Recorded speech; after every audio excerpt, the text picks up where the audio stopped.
So I found this beautiful curtain at my local Savers the other day, and I thought, how about I take this and turn it into a dress and use those dress scraps to make a chocolate bar pillow. If you'd like to see how I did this, then keep on watching. And I live here. So this curtain is very obviously a curtain. It's woven and it pulls very easily, but the design has a nice multi-dimensional sheen to it, which I really like. Not this. To make our dress, we're going to be following the pattern from McCall's. Right now, I'm wearing everything expensive, everything exclusive. And if you're not familiar with patterns, it's really a how-to guide showing you exactly what to do to make whatever you want to make. If you can read, you can sew. Following a pattern is pretty straightforward. You start out cutting out the pattern shapes that they provide. You pin that to your fabric, then cut out the fabric of those shapes, and then you read the instructions on how to sew. This is what my table looks like as I'm sewing, with the instructions on top of my sewing machine currently. You can read. And I use my disappearing ink pen to make marks as I go along.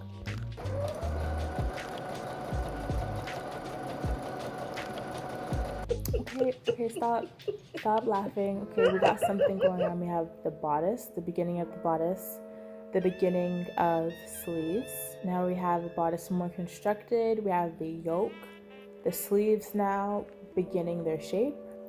Here are the sleeve cuffs pinned, and now here are the sleeves sewn. Oh, this kind of looks like a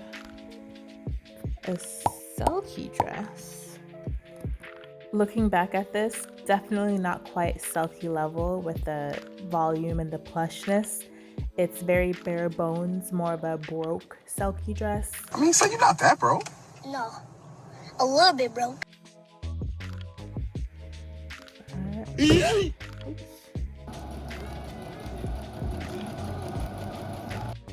At this point, I've done basically all that I have to do with the machine. What's left is to finish the sleeve cuffs by hand, cut away this excess thread, make the zipper a little cleaner, and hem the end. Don't trust in Jesus. These are the scraps we have left after cutting out all of our dress pieces. And what we want are clean rectangles we can use for this chocolate bar.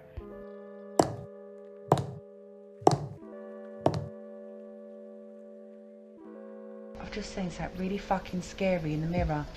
After my dig, this is what we're working with. This is the cartoon chocolate bar picture that I'm using as a reference, which has, by the way, the caption "unhealthy snack," and I'm like, you're always talking about like step 1, drink water. Like, go get some of that, fat bitch. Fuck. I mean, you're not wrong, but like, geez. And also, can someone tell me why when I look up cartoon chocolate bar, almost everyone has a red wrapper, but like when it comes to actual chocolate bars, the only real chocolate bar that has a red wrapper that I recognize is the 100-gram bar. Like, but anyways, our fabric is using our scraps. The white cotton fabric I've been using for a lot of things lately, the Grinch pillow, the marshmallow pillow, and this red fabric. We want to form the brown pieces into a grid pattern, and then have a wrapper that's red on the outside and white on the inside. I'm making my rectangular pieces as close to one another as possible before I sew. That way I have a good base to start my gridding.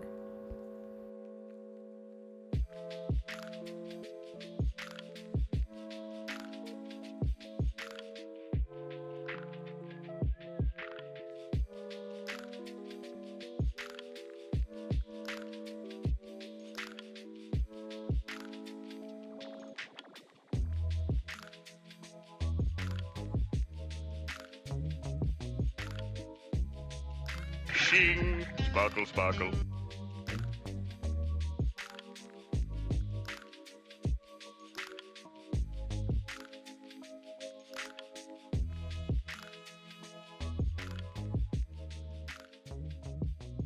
And this is what our chocolate bar grid looks like on the front. For the back, it should ideally just be a big plain slab, but I don't have enough fabric for that. So what I'm doing is trying to cut out some clean rectangles of the scrap I have left and sewing them together so it's just enough to work as the back of the chocolate bar. Now I'm cutting out pieces to make up the sides because this is essentially going to be a flat rectangle of a shape. And to give it that chocolate bar effect, first I'll sew the side to the main piece and then top stitch on top of it so it folds inward like a box would or a chocolate bar. And here is our unfinished chocolate bar. And not to toot my own horn, but I was very proud of this. It could obviously be cleaner. I did this off of a whim, which if you remember with the phone, no! It really isn't the thing to do. But considering that I did that, I am very pleased with this result. Now we're working on the wrapper and it all falls apart.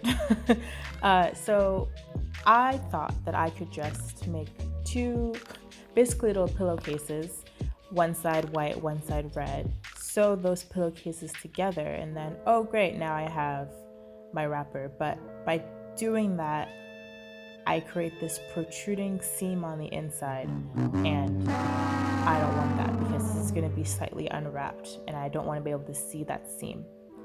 So I'm taking everything apart. That's so upsetting. And working with the fabric so that way I know what it looks like.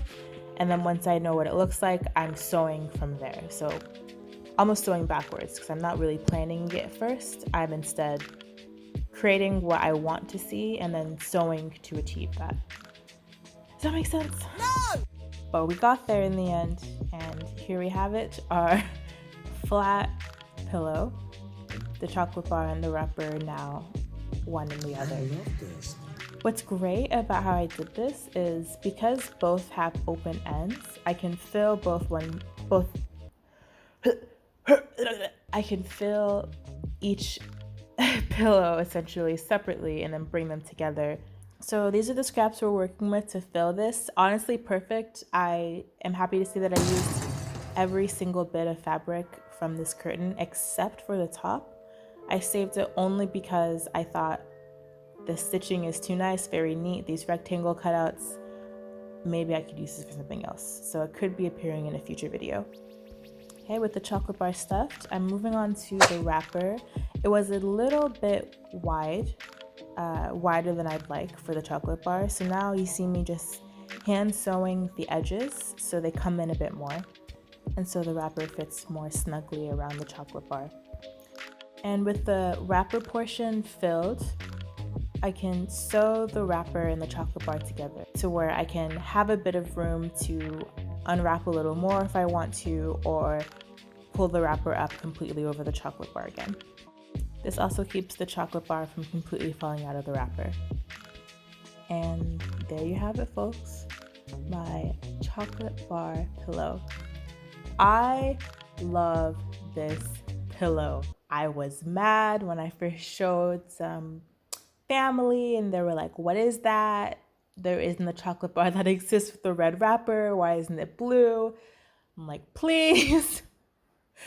I love this pillow. I love the fact that I made this from the dress, which I'm also very happy about. I don't really have a baby doll dress in my closet, so I'm excited to have this now. Like I said earlier, the fabric itself is very sensitive to pulling, so unfortunately I might have to limit this to a special occasion dress, but overall I'm very happy with this turnout, and hopefully you'll see in the future more consistency, but also more themed pillows that follow a central theme in different installations. You have this chocolate bar here, maybe we'll have more sweet treats in the future. I don't know.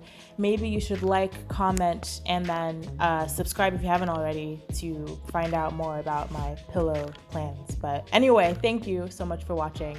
As always, tell me anything in the comments. I will look at them and I will see you in the next one.